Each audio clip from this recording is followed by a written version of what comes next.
Hey, everybody. Welcome to The Suspense is Killing Me. And can we please welcome back Mr. Robert P. Ottone? What's going Hello. on? When the thing was counting down, I thought about how funny it would be just to scream when it got to go. And like there was because the way my brain is very weird and chaotic sometimes, and I was just like, what would happen? Like why like he would be pissed. I would just But I would just laugh. like one of the like every once in a while, like just weirdest things just pop in there. Well, you might actually it might be beneficial to me because you might be like preparing me for my interview with Clay Chapman coming up. Jesus God, that guy does not shut up. No. Clay, don't listen, Clay. Yeah. But, It, I'm excited for you to interview Clay. He's always a good listen, and oh he's yeah. one of the best readers in the Oh my game. So God. anybody listening, if Clay is coming to town, definitely do your damnedest to go and see him. I have never been to a reading like his. And we were at Horror Readers Weekend together, all of us, last November. And I saw that Clay was doing a reading, and I was like, what better setting to do this in than in like this den kind of lodge thing? I want a seat right near Clay so I want the full effect, right? I got theater kids, so this is like at my house. Like it's basically Clay times three, my kids, right? Yeah, So Clay starts going, and I'm just like enamored because to be that close to him, his energy, his, presence, his delivery, I'm thinking, I will never do a reading again, like of yeah. my own. It's like there's a lot of energy. For those Yeah. who haven't seen him, there's a lot of energy, and also he doesn't read. He No. speaks. Like everything Yes. is like spoken word kind of It's thing, amazing. which is very cool. He at Horror Reader Weekend actually convinced me to read something from a book that my agent is trying to sell. Because I said to him, I was Huh? like, would it be stupid if I read something that hasn't been published yet? And he said, no. He's like, I think that's cool. You should definitely do that. And it was the first time I read from this particular book that my agent's trying to sell. Wow. And people seem to like it. I don't know. So that was nice. But yeah, he was the one who was like, yeah, you should definitely do that. That's awesome. That is Clay's a good great. guy. Clay, He really he is, and I'm very excited to talk with him. I'm a little nervous just because, um, how do you prepare for an interview with Clay Chapman? yeah, yeah. I think because he'll go off in different places or whatever, but he always comes back to it. Oh, yeah, yeah. No, I just imagine that, like, I'm gonna be trying to keep up, it's like he's so good, just trying to keep up with his energy. He's phenomenal, so, and just the kindest dude, you know? Yeah, he's a Much very like sweet. yourself, Mr. Oh Robert. well. Oh, And speaking of kind dudes, I'm looking at one yeah. right now. Well.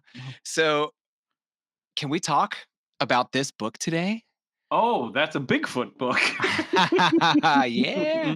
Nocturnal Creatures. So I've got the proof here, guys, You, because you know what? One of my favorite responses has been to the cover is how much people love the font of it. yeah, And you know why I think I mentioned this to you in the email, why I love the font is it looks like lightning bug trails. yes, I it love really it. does. I love it so much. I love that cover. I'm very lucky. This is my second Val cover, and it rocks just as much as the first one. Yeah, People love the color of it. Um, the Bigfoot in question on the cover is the level of intimidating that I wanted. Um, and Cassie on the cover is the right level of freaked out. it's so good. I was nervous with the book because this is the first time I've ever put together a book that was YA/teen, Hmm. um, borderline teen to middle grade, and I was just like, "How do I really make sure we nail this?" So when you recommended Val Halverson, and then I saw the work they had done on your previous books, Hmm. I was like, "Wow, this is great," but I had no idea Val was gonna put this in our hands, and it's so fantastic. Um, it just is it pops, it's dark, but it's bright, it's beautiful, it's perfect. It is perfect. Perfect. Yeah, I love it. And the fruit. looks awesome on it. They look like apples. They look like Yeah. it looks great, and it's a yeah, I love it. I think it looks fabulous, and Val knocked it out of the park. Val's got their own style too, which you Mhm. can't really say. Like, there's a lot of cover artists out there who like they put out stuff and it could be anybody. You Right. know, Right. when you see a Val Halverson cover, you know that's Yeah. whose work that is. And like having them do my stuff, do two of my books now, um, couldn't be happier. Couldn't Yeah. be happier. And Big pat on the back, Val. yeah, I don't know. I forget where Val lives, but They recently moved. oh, did they? Yeah. Well, excuse everybody's moving and S buying extra houses and stuff, and it's like, Staying what am out I of the doing? You know? You just moved. What are you I talking did. about? That's true. That's true. He just bought a house. He just So did all the things. I think about the covers. It's usually like the last thing that I think about when I'm writing the book. Really? Yeah, and like I get a lot of love. A lot. Well, not, I don't get the love, but the cover artist gets a lot of love for the Vile Thing cover. People love that cover, It's a great and cover. yeah, I love it too. And Alexis is a genius, but Val's cover in this case for me really solidified the whole process of this Mm, coming out. And I'm also appreciative, I will say, that I was given the opportunity to go back into this book mm, and make it. I don't know if I told you this, but my initial vision for this book was a middle grade, like YA mm, approach. And, for those who don't know, this book had come out previously with another publisher, um, and they didn't want to do what I wanted to do. So I had to, like, it felt I was adding things in there to like mm. punch it up a little more to make it like almost a PG-13 R kind of thing. Right. I guess more low R or whatever. Sure. Whereas being able to go back into it with So Below, it was like now I can do this the way I want to do it, and I can Mm, make it middle grade YA because in my mind, this story's always been middle grade YA. The sequel that I've started, that I have 90 pages written of, oh, it is not middle grade YA at all, but this initial story certainly is, and um, it has more to do not only with the lead character, Cassie, who's a young girl, but also about like first loves, mhm, and this is sort of a her last summer in many ways, and sort of how the world around her is changing, her family life is changing, things are different, the world is changing, certainly where she lives is changing, and it's just meant to kind of mark like the transition from childhood to something different. And right. I saw that as like a very strong middle grade why, because there is violence in it, um but there's no, I was able to thankfully take out the profanity, which I didn't, I was like, I don't know why this, so while the violence is there, it's no more violent than, let's say, something like Hunger Games is extremely violent. Right. There's all, and in a good way. And Sure. then there's, violence in some other things like hashtag murder trending, which is a book I love. The violence in there is outrageous, and this is no worse than that. Um, Outrageous violence. outrageously violent. Gretchen McNeil's hashtag murder trending. That's probably one of my favorite all time YA books. But this is very much like a middle grade YA. It's somewhere in between there. It's a very hard PG-13, I would Right. say. Yeah, and I don't read a lot of YA or teen, for, several obvious reasons, but I appreciate it when I do, Hmm. because to me, I feel like it's one of the areas of our little world, whether you wanna call it, genre fiction or whatever, that just doesn't get enough love. There are very well written, well crafted, very entertaining stories in the YA slash and middle grade spaces, particularly middle grade just gets just not enough love. Yeah. if you look at something like Lord of the Flies is a middle Oh, grade YA novel. Like, so there's deep. no, I mean, obviously you read it in high school. However, that book really should be read in middle school. Um, you should read at the level of where the children are. Mm. And, Lord of the Flies is one of the most extraordinarily violent, nasty, Oh, brutal books, maybe of all time. it's pretty, you want a reflection piece Yeah.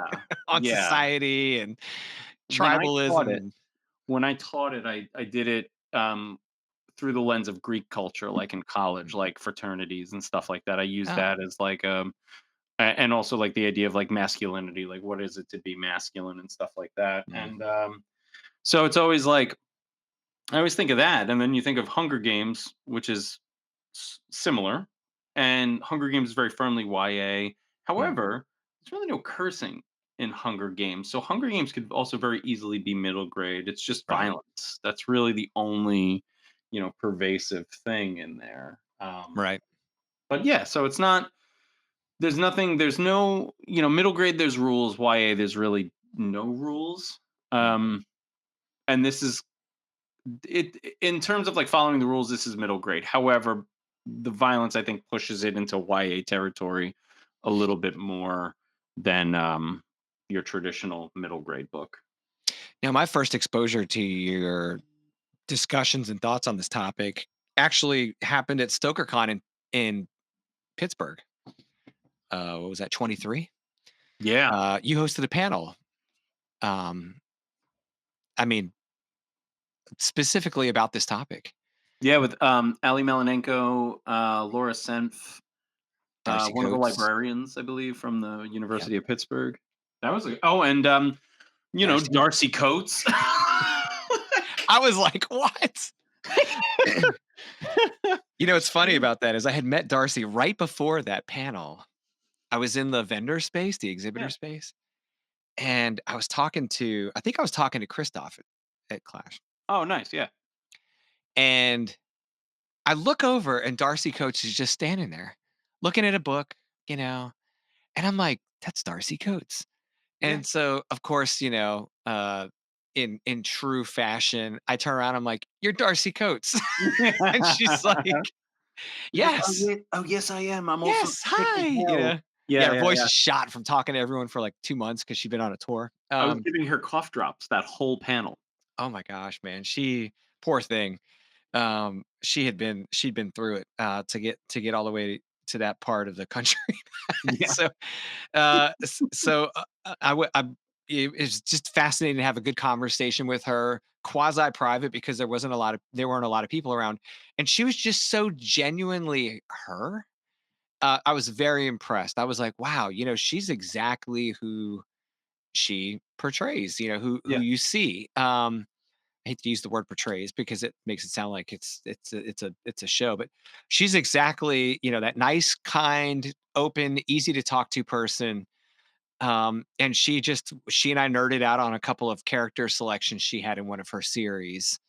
And I was giving her a hard time. I was like, yeah, this one character was driving me nuts, and she just laughed at me. But um, I was so excited to see her and Allie and Laura and everyone on your panel, and it was eye-opening to me to hear, the differences between middle grade, the differences between, like, I didn't realize the new adult emergence, Yeah. um, and all that being said, 2 years later, I get this book in my hand, and I'm reading it, and I'm like, "This is such a great story."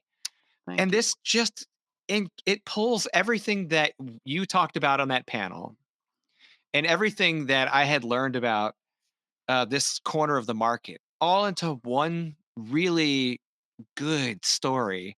Oh, And I just really it stuck with me. I really enjoyed the book, which is what you should want to have to say, or you should want to be able to say about something that you're going to publish. But yeah. Cassie was such a great is such a great character. It's a cool, unique take on the Bigfoot kind of nostalgia that's I don't wanna say there's a lot of Bigfoot nostalgia, but there's tons of nostalgia right now. Yeah. Um, I guess if I went back 30 years or so, I'd say, how much did Harry and the Hendersons Yeah, right? Like, see? and I love Harry and the Hendersons. Like, I love that movie. I have it on D it's the only Bigfoot movie I own on DVD, and, I love it, but it's like I when I was a little kid, I used to borrow from, like, our school library. They had this cool book all about, like, monsters. It was Mm, monsters. We didn't call them cryptids back then, children. They were right. just monsters and urban legends and stuff. So I would take this book out all the time, and I would read all about, like, the Mothman, the Dover Demon, all of this stuff, and Bigfoot. Bigfoot, of course, was in there, and, like, the Barney and Betty Hill story was in there, and, like, all this cool stuff. And I just remember being super duper into it. And then Disney Adventures with Doogie Howser on the cover came out, and I had a subscription, and it was all about monsters. It was like their Halloween issue, Wow. and it was all about, again, like the Dover Demon, Bigfoot, and all this cool stuff. And I was like really digging into it. I was like, whoa. And so I've always had like an affinity for Bigfoot. I've always loved Bigfoot. And like of all of the cryptids that could be real, Mm, I don't think it's out of the realm that there could be some sort of primate that we haven't discovered yet.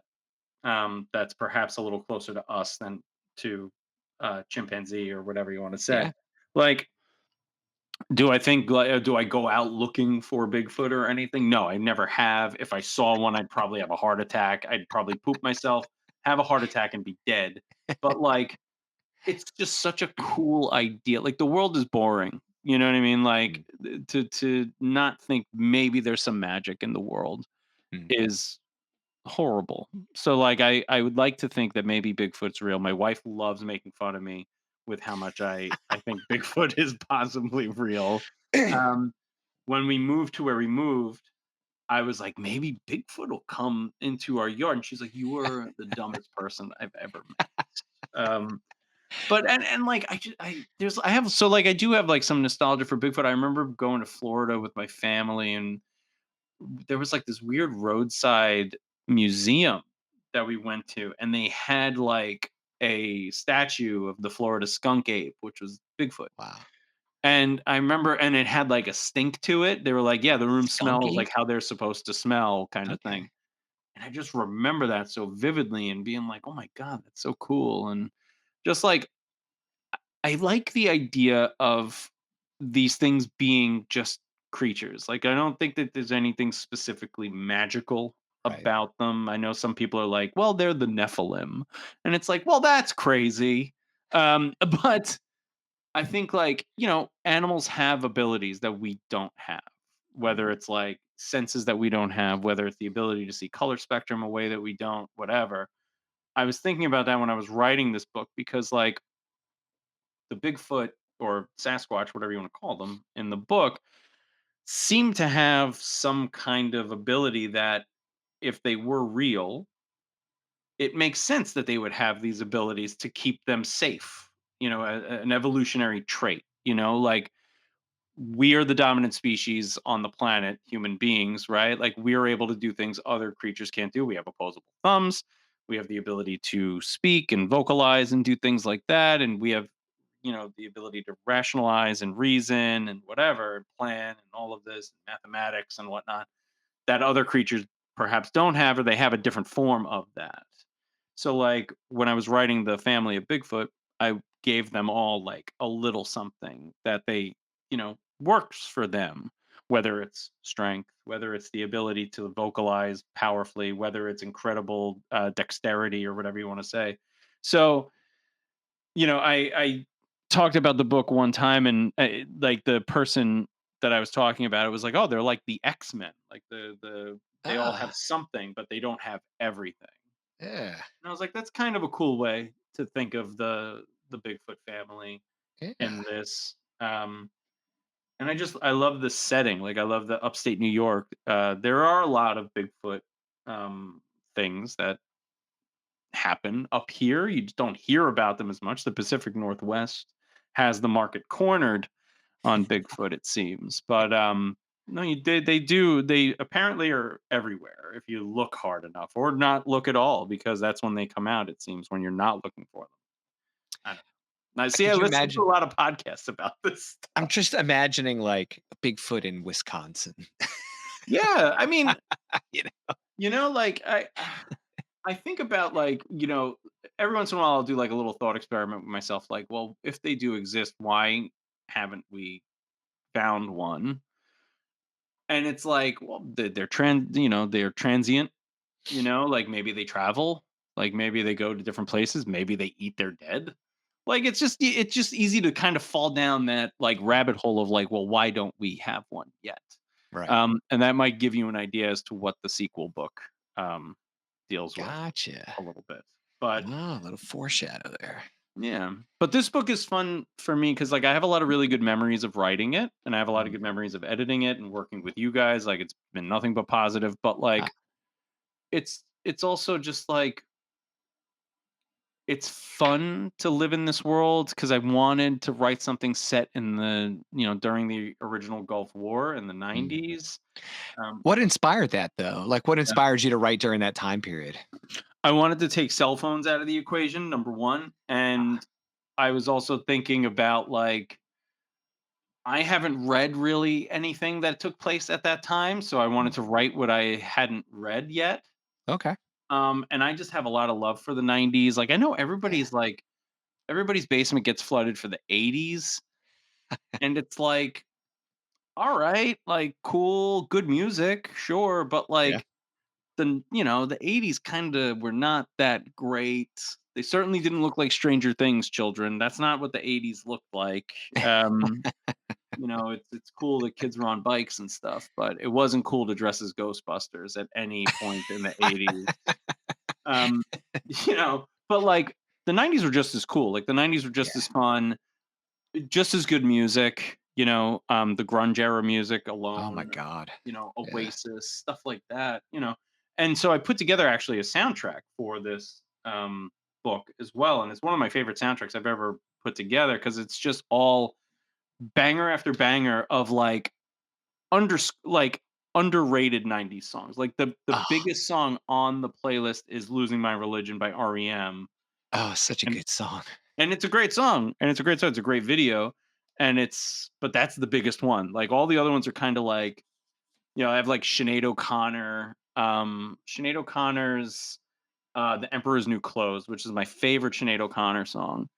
Mm. That's on there. It's a good playlist. I'll probably put it out, the week of release. Oh, that'd be Those cool. listening to this, you can check my Instagram for that. But it's, but it's a playlist, and it captures a time that I really enjoy, because I was alive during the first Gulf War. I Right. remember the first Gulf War. I had family who was in the first Gulf War, and I just remember watching footage of it on TV and learning about it. And we, tie the yellow ribbon around the tree, and Mhm. elementary school, singing "Proud to be an American." Like, I remember all that stuff, and I Mm. remember, like, being a kid. Cassie is older than I was in the at this particular time, but she's also very much based on, like, feelings I would have had around that time.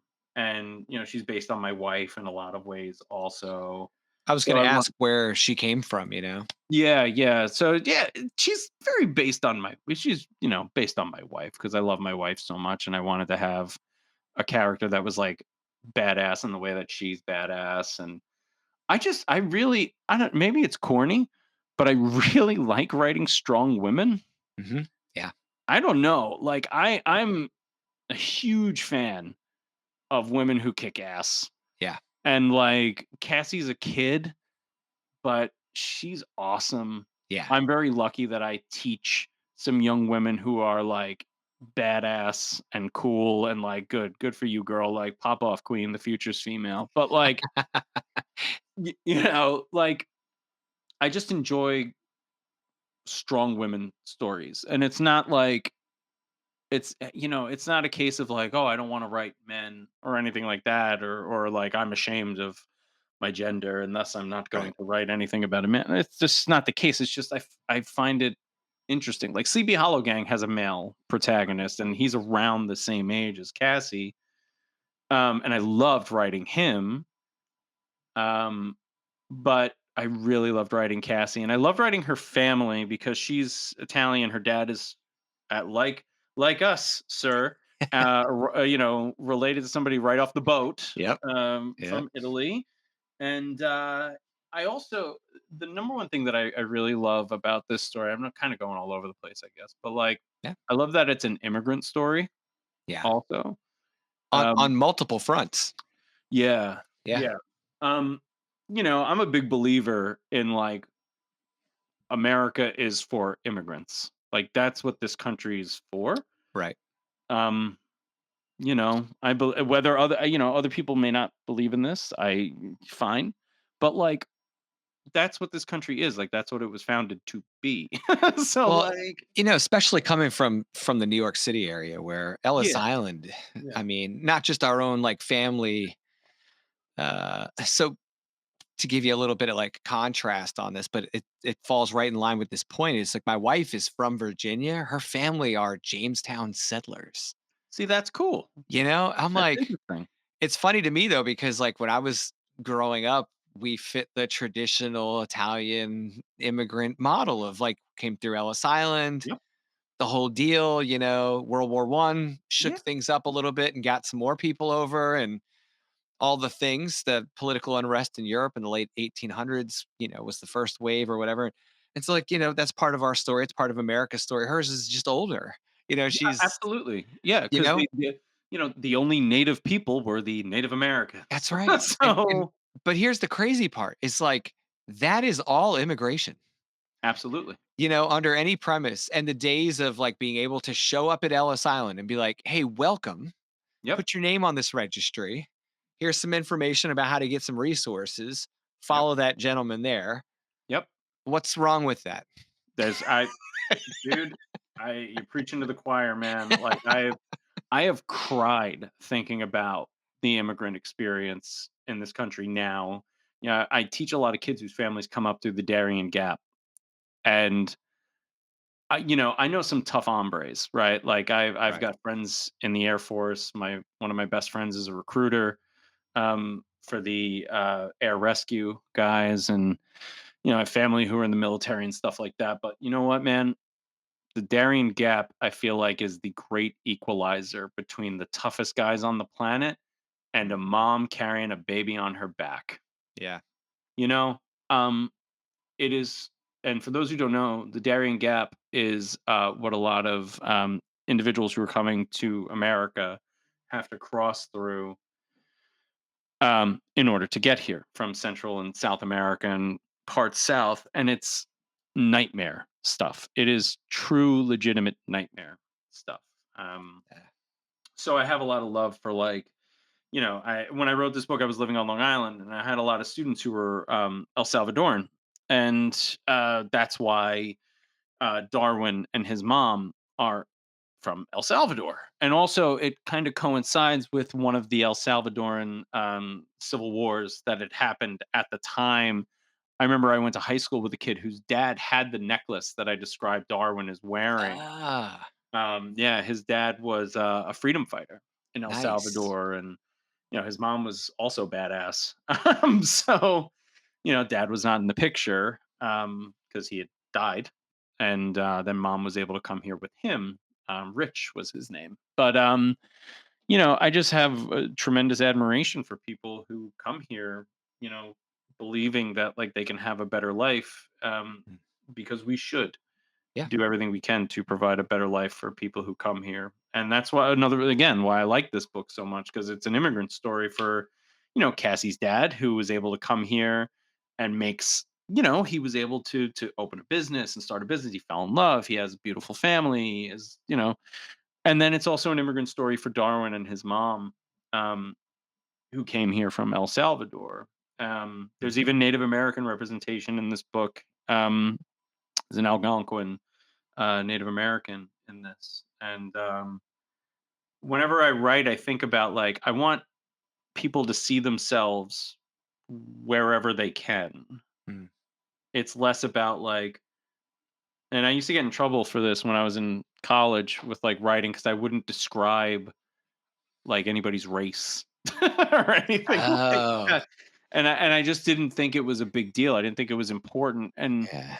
I still I think it's important for sure, but I think it's more important in a different way. I think it's Right. important for people to be able to see themselves in these characters. So I have, like the Italian American family, and I have a Central South American family, and I have Native American, and I have, as much as I can. It's like in Vile Thing, there's African American and, Caucasian, and I want everybody to feel like welcome in my work. That sounds stupid. Like I want people to feel welcome in my fiction. These characters aren't real, but Mm. like I want people who read them to feel welcomed. I want everybody to feel like, oh, cool. Like this person is LGBTQIA plus. This person is trans. This person is whatever background. Like that stuff's important to me, and I think Nocturnal Creatures is a good example of that.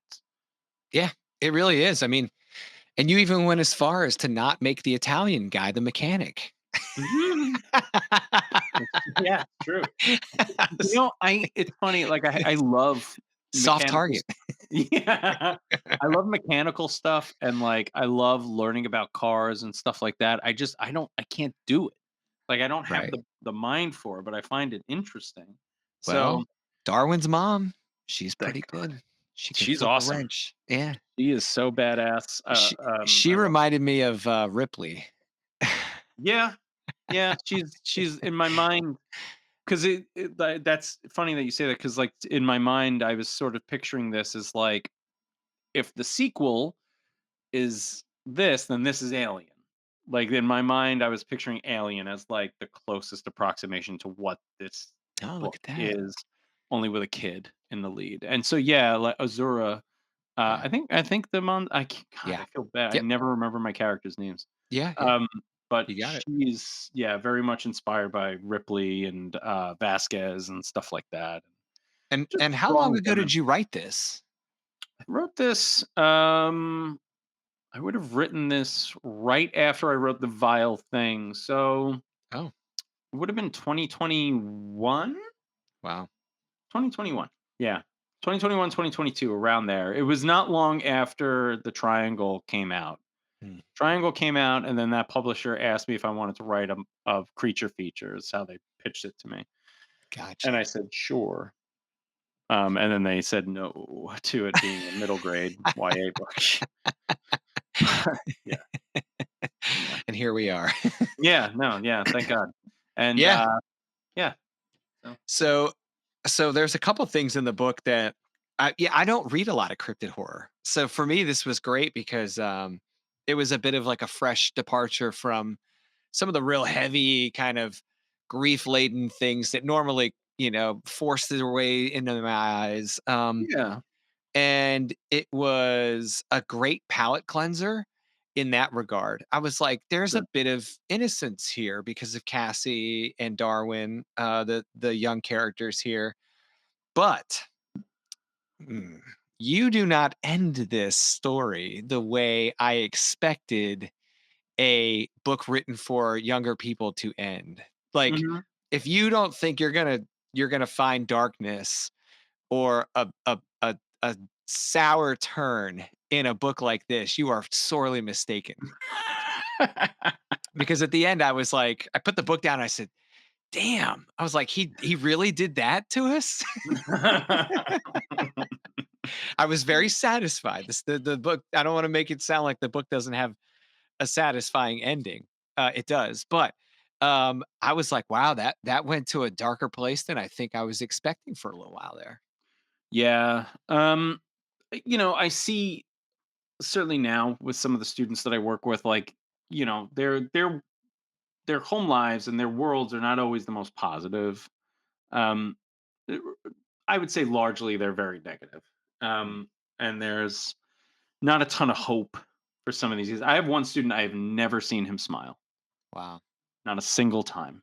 And he is a sweet kid. He's a good boy, causes no trouble. I've even tried like joking with him, does not smile. So, and unfortunately, that's a learned behavior. Like, if you Mhm. don't smile and if you're not allowed to smile and you don't experience joy, you don't have that.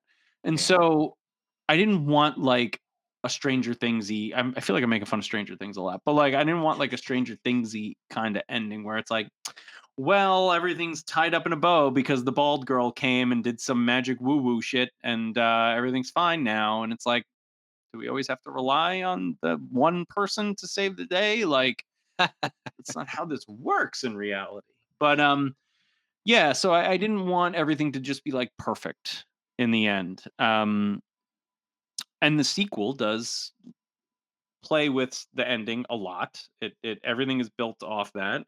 I keep mentioning the sequel because I am going to go back and I am going to finish this book, and So Y Below will be the first people that I come to with it. I appreciate that, but I hope you realize that you're gonna be on the hook publicly now for actually getting this thing written because Fun. people are gonna be like, "Rob, I heard the episode. Where's the book?" Yeah.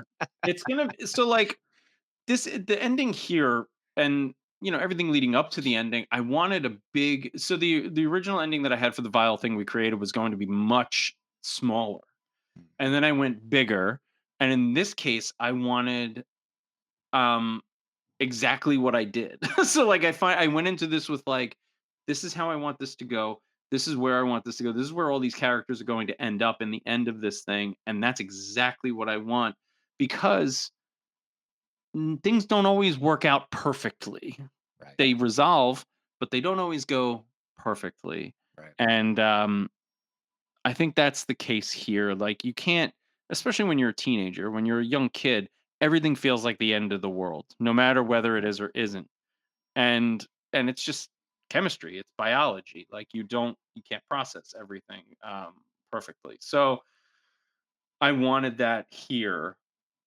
And in some ways it does it's a catastrophic thing, the final moments of this book, but also at the same time there is a little bit of hope and there is like some positivity that could be gleaned from it. Right. Um So yeah, it feels very natural, like where it was going. I feel like if everything just worked out in the end, it would have been like Yeah, it felt more real because of that, good. for the way it ended, and, uh, it it's kind of funny too because, like, the title Nocturnal Creatures, you automatically think about the Sasquatch in the story, Yeah, but this family seems to exist and thrive at night. yeah, You know, these human characters, everything that happens to them that's worth happening is happening at night. It's almost like like, they're on the same schedule with the creatures to a certain degree. yeah, And it's like they've co-inhabited this space for so long. And it does occur over a summer, so I'm sure yeah, that's helpful. But yeah, I thought that was a nice little touch because at first I was like, oh, okay, this will just harken back to the creatures themselves. But then the more I thought about it, I was like, the vast majority of this story happens at night over multiple nights. It's not just yeah. one night. It's not like, worst 24 hours ever kind of story. Um, now you chose to stay in the upstate New York area with Yeah, this book, and you could have put this story in a number of places. Obviously, you're very familiar with the region, being a lifelong native New Yorker. But is there? I feel like there's a certain magic to upstate New York. yeah. You know, I agree. I there's a whole reason I wanted to move here from Long Island. I love being called a native New Yorker. Like I'm really proud to be from New York. Like I really am. And I know you're from here. Um it matters to me to be from New York. And I know I have friends, writer friends who make fun of me for being from New York, but I'll compare my high school transcripts with theirs any day of the week. But at the same time, like I'm very proud to be here. All of my stuff is likely going to be set here. But in this case, I've always loved upstate New York. All the times that as a kid getting to come and visit, I used to go to Sleepy Hollow every year with my parents, and it's unfortunate that it isn't the way it was when I was a kid Mm, anymore because of the New York Times. Thank you, New York Times. You are still the paper of record here in New York. However, you did ruin my favorite place, but that's fine. We make sacrifices. We do what we must. Yeah, to persevere. But the idea of like being up here, when I got my teaching job up here, I was commuting from Long Island to upstate New York every day, Ooh, 2.5 hours each way. ooh, And but the kids made it worth it, and the school, and I love the kids, and I love my job, and I love working with the kids that I work with. Like when something happens to them, it hurts me. Um, yeah, and it's frustrating. I've never had that reaction in education before, but I knew having the job would give me my that would be my gateway up here, and we bought a house, and we're up here now full time, and I love it. But at the same time, there is a mystical quality to being up here. This is old up here. The Dutch settlers up here, the Washington Irving wrote about it. The Legend of C.B. Hollow. It's the greatest American ghost story.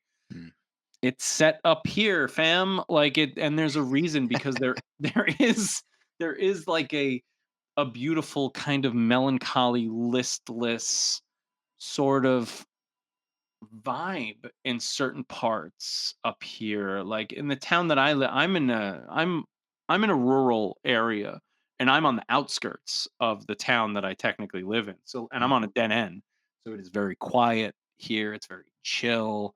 There are certainly other towns that are more rural than here, but it's still very quiet. It's not like Long Island. It's right, not, Long Island is more metropolitan, I would say, than certainly where I am now. And you would agree. I mean, but yeah, it's not a bad thing. I mean, they're both, they are what they are. But it's also, there's a reason people write about upstate New York so much because there's just the mountains, the it's forests. beautiful, Yeah, the visuals are striking, and there's yeah, and New York City horror is hard to do. New yeah. York City horror is hard to do unless you're the light at the end or what is it? Oh god, I never remember the name of it. The Ballad of Black Tom. It's Or The hard. Alienist from Caleb Carr.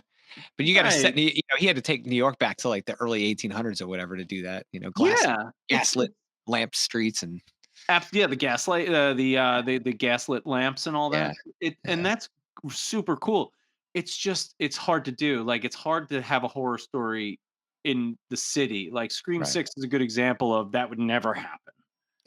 That story is over in 10 minutes. How fast they caught Luigi Mangione? You know how fast they would catch a schmuck in a mask? Yeah. Stop it. Stop it. It's just too many So damn like people. right, it would be impossible. But like up here, there's so much more. And I'm not saying good horror stories can't be told in New York City. Like I have one on submission right now. But I hear you know, that's the best New York City horror ever that's the written. greatest of all time. Move over, light at the end. Your time is up. So my real New York just came out There there. you go, yeah. Your time, hey, oh, They Punjili with the white clam sauce. But it, and also like we're also very lucky too because we have diversity here that other Yeah. places don't have. We have people who work in the city who live up here. Most of the people who live in my area are commuters to the city, Mm, whether it's from Metro North or whatever. So you have a diverse group of people of varied backgrounds and whatnot. So like you don't have that in like I don't know Tennessee. Is that a right. place? Never go there. Probably never. I've been to Tennessee a lot.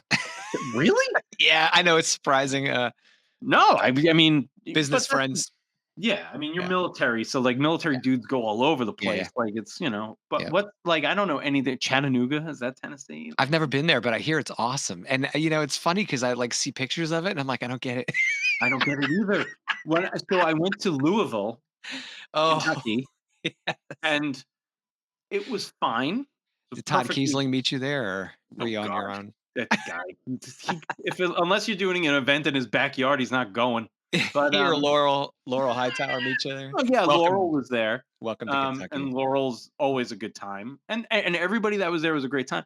But like I got to Louisville and I was like, all right, cool, very flat. Mhm. You know, like there's just I don't know, like there's something that doesn't click with other places. So like for me, it's like upstate New York, the city, Long Island, etc. Mhm. Like that's the vibe for me. Mhm. If I had grown up in these other places, I would surely feel differently. But I didn't and I don't. So it was natural. And the Dunderberg Mountains. Yeah, yeah. Yes. So It's the nice. Dunderberg Mountains is based on like a real mountain range. And Washington Irving, and I wrote a story based on this. Washington Irving sort of talked about this in some of his nonfiction writing that um, ship captains going up the Hudson River, when they got past the Dunderberg Mountains, they would turn and salute the Dunderberg Mountains. And if you didn't, it meant bad luck for your vessel, because there were supposedly spirits and all kinds of things lurking in those mountains or Hmm. whatever. And I wrote a short story called The Dunderbergs, and it was about a prom cruise that the captain does not salute the Dunderberg Mountains, and the Oh. cruise is set upon by a variety of nasty creatures and stuff. So I wanted to set this there, or at least in the foothills of the Dunderberg Mountains, because I wanted to have a place that made sense for where would these creatures possibly live. Like Mm. mountains have cave systems. You know, they may not be the mines of Moria from Lord of the Rings, but they are deep.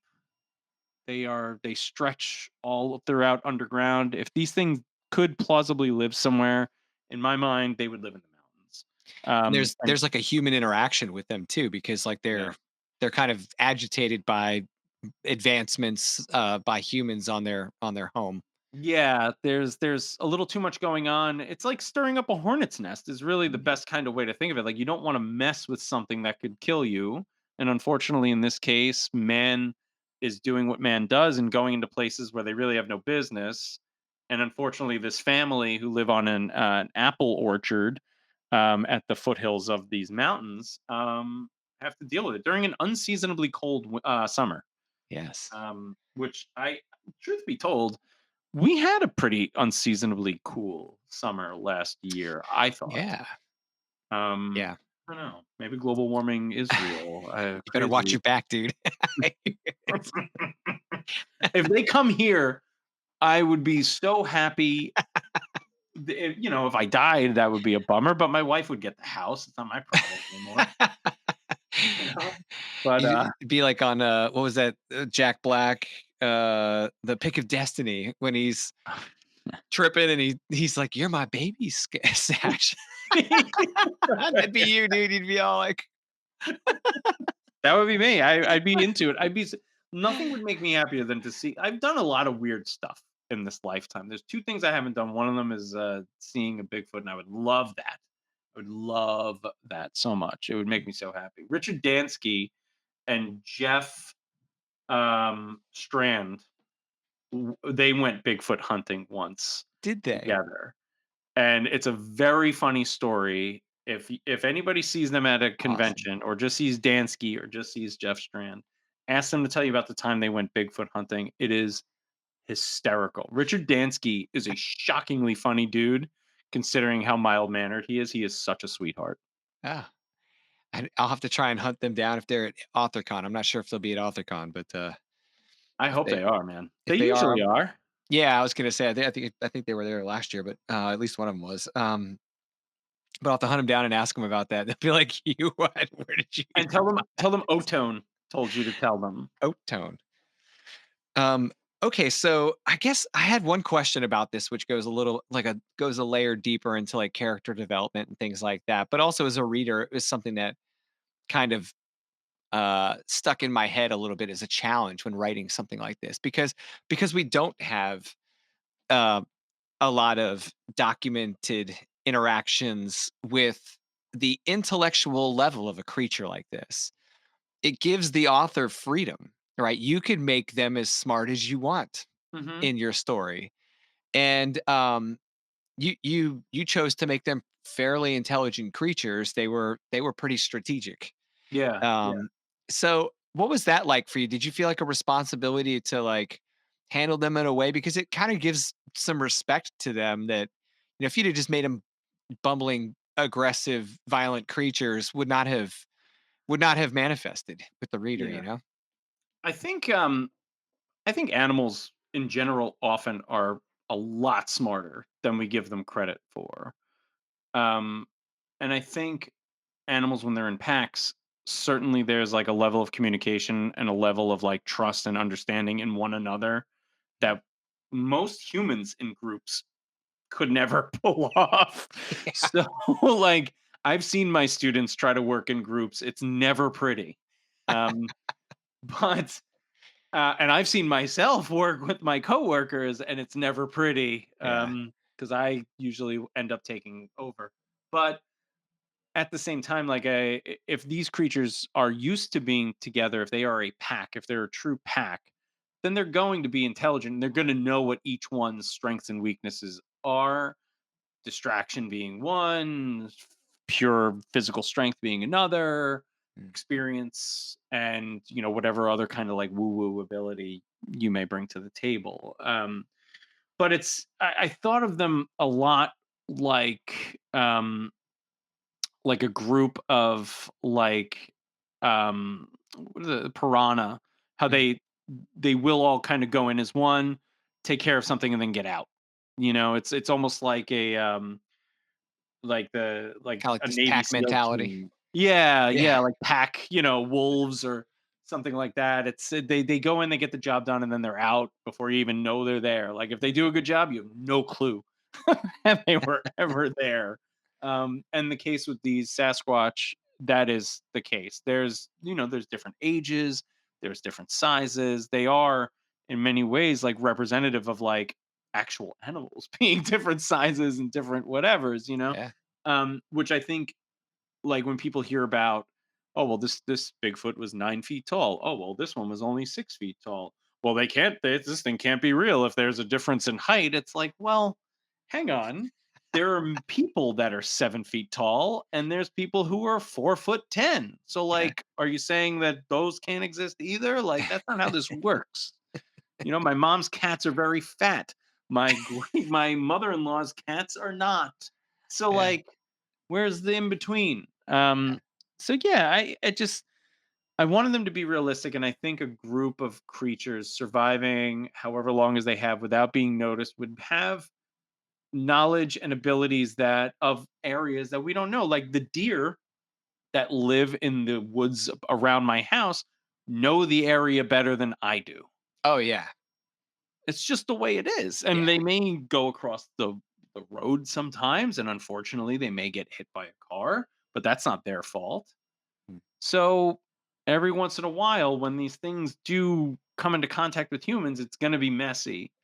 And that's certainly the case in the book. But if Cassie and her dad just were not paying that close of attention, this book doesn't happen.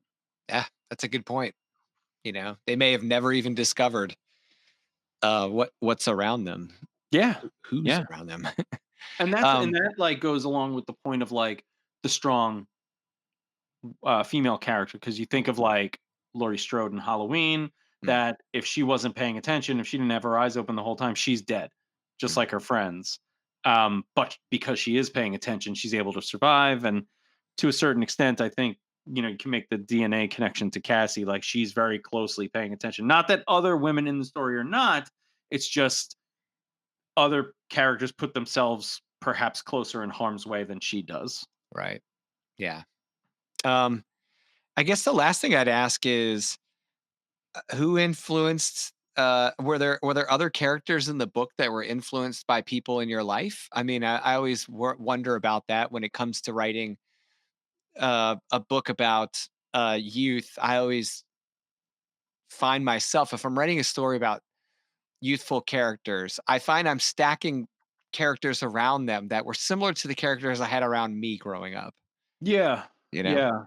Um, the dad is probably very closely based on myself in that he's not super handy with like anything. Like if you put a gun, The last time I had a gun in my hand, was my friend's shotgun, and I shot a hole in his ceiling on accident. Because he was like, "Oh, it's not loaded," and I was like, "No." And I was Oh, like, "Oh, okay." dude, That was bad. that's But, not good. Yeah. so yeah, like, then I want to admit. Yeah. My wife influenced Cassie for sure. Cassie is also me at that age, like Mm, young, and some of the thoughts I had and some of the feelings I had.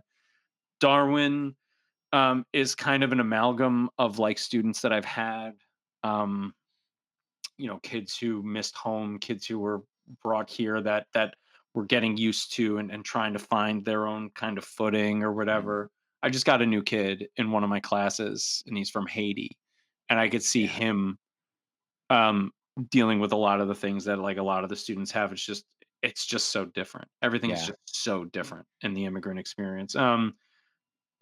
Darwin's mom is sort of in some ways based on my mom, as is Cassie's mom. Cassie's mom is sort of like the opposite. Like if they're the same coin, they're opposite sides. Cassie's Mm, mom and Darwin's mom, they're both awesome, but yeah. they're awesome in different ways. Yeah. I will say the cop who comes in near the end, sort of the middle point end of the story, he's kind of based on my friend's brother, who's a detective on Long Oh, Island. And the quote in the book, "We're not in the business of breaking up families," is something he actually said. oh, good. Because he had a partner who was extremely racist Wow. and awful, awful Mm, person, older guy. And my friend's brother, they were being talked to by the chief, and my friend's brother says, "We're not in the business of breaking up families. That's not something I signed up to be a cop to do." mm, And now he's a detective. So it's like you do the right thing, you get promoted, you get the mm. big Be a bone, good human. right? Like Yeah. it's just so that is a quote from him, and that character is. I've never told him that. I should have told him that. I saw him before Christmas. I should have told him that I based that character after him a little bit. He's a good guy. He's one of the good ones. One of Suffolk County, Long Island's finest Suffolk police officers. County. Suffolk County, baby, SCPD. Not great at catching serial killers, but good at the day to day. Eventually, they get around to When it's handed to them on a silver platter. I'm sorry, SCPD. I love you. I love you. Please don't harass any of my family that lives there. it. Yeah, you do have a fond spot in your heart for that, so Yeah, yeah. for I'm sure. always, what's funny too. Like I'm always gonna love Long Island. I am happy I'm not there anymore, Mm, but I am always gonna like love it. My next project after I finish the third YA novel that's in my trilogy, the one that I won the Stoker for, I'm writing the third one. mm. Once that's done, I'm going to be writing a nonfiction work, and Long Island is very heavily featured in that. So Excellent. yeah, so I always kind of find my way back to the beach, I guess, in some ways. But yeah, Long Island's always going to be in me. I'm always going to have salt water in my blood. Um, and I'm proud of that. I like being from New York. I like being from Long Island. It's different. People make fun of Long Island because of things like the Jersey Shore, which is Jersey. I don't know why they would make fun of Long Island because of that, but Teresa. yeah, well, there you go. That's good. That's fine. That's my Um, 13-year-old daughter, she just eats that up. that's awesome. But yeah, like I'm very lucky to have been born there and raised there and lived there most of my life. But I am happy to be gone. Yeah, I hear you, man. Well, I love the story, obviously, and I'm just excited to see this thing get back out in the world, uh, especially in this packaging with Val's beautiful work, your Yeah, words, all the good stuff. I mean, it's just such a solid read. We've got a really cool thing to celebrate here, man. And we thank you. appreciate you sharing all the background on the story and some insights into it with all the listeners and watchers. And encourage you guys to go check out Nocturnal Creatures. Check out that cover. I know this isn't like the best lighting here. No, it looks awesome. But gosh, it's good. I love her in a hoodie. I like that he put Cassie in a Yeah, hoodie because it references the idea of it's like an unseasonably chilly yeah, summer. It's like, yeah, good job, Val. yeah. Good job, Val. Intangibles, baby. You can't coach that. You can't- He's just got it. Yeah, it's fantastic, and I'm excited. I'm excited to see it again. I've read this book like 5 times. You know, that's how That's much. more than I've read it. That's that's how much I love it. So, I hope everyone else reads it 5 times, and we've got a couple of people watching and listening that have had advanced reader copies in their hands, and we hope that you loved it as well. So, everybody, January, right? End of the month here. Yeah. I think the 28th. Yes. My brain working right? Yes, sir. Um, January 28th, 2025. Nocturnal Creatures hit streets. You can pre-order your books now. You can buy paperbacks. You can do all the things. They exist. It's going to be Get out the there. paperback. Oh, the I never paperbacks. tell people. I never tell people what to buy. You Yeah. know, but you really want this one on your shelf. It's just really beautiful. Oh, it's so Like pretty. it's like I, in my mind, if you're gonna buy any of my books based on the cover to have them on the shelf, it's this Vile Thing, Sleepy Hollow Gang. Hmm. Those are the three you want to get Yeah. because the covers are sick and they They're just just so look good. beautiful and the formatting's beautiful.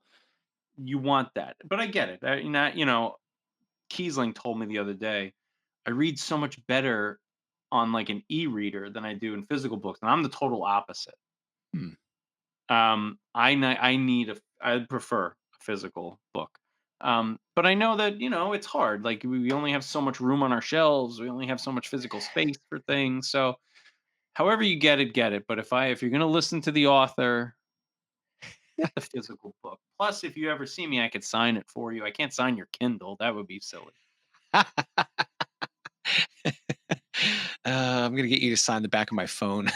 I'll, I'll sign whatever you want. You put it in front of me, I'll sign it. I'll sign it. Well, guys, thanks for hanging out with us. As always, Mr. Robert P. Thank you so much for joining us. Um, Thank you for you having guys, me. go check out the book. Rob, where's the best place for people to find you? I'm very unhinged on Instagram. That's the Mm, best place for me. At Robert Ottone on Instagram. You're gonna have to send a follow request because I do have students who found my Instagram last year, and I had to lock it down. They're creepy. I love it. But follow me on Instagram. I post a lot of weird stuff. yes, you Mr. do. Marino was just saying that before we started recording that I'm very Yes, you unhinged do. on there. I take pride in that. But yeah, follow me on Instagram at Robert Ottone, and yeah, that's it. Just follow me there. I don't need anything else. Yeah. Go see you at StokerCon. Oh yeah, I'll be there. Are you going to be at Merrimack this year? I don't know. That guest list hasn't come out. I like how Merrimack does things. They switch up the guest list every year. So if I'm Yeah. not there this year, I completely understand because they got to mix it up. Like they got to have the heavy hitters if the heavy hitters want to go, and the lower tier schmucks like me, they got to mix it up. So like I'll completely understand and be extremely thankful to Merrimack for having me this past year. I'd love to come back if they want to have me. I'm couldn't be happier to come back because it was a remarkable experience. But I don't know. Excellent. StokerCon, yes, Yes. StokerCon. All right. So we're going to all have to meet up in Stamford, Connecticut at the end of yes, May and and you get know, get him to Connecticut. sign your e-reader. Oh yeah, bring your iPads and I bring your iPod Nanos, and I'll sign those.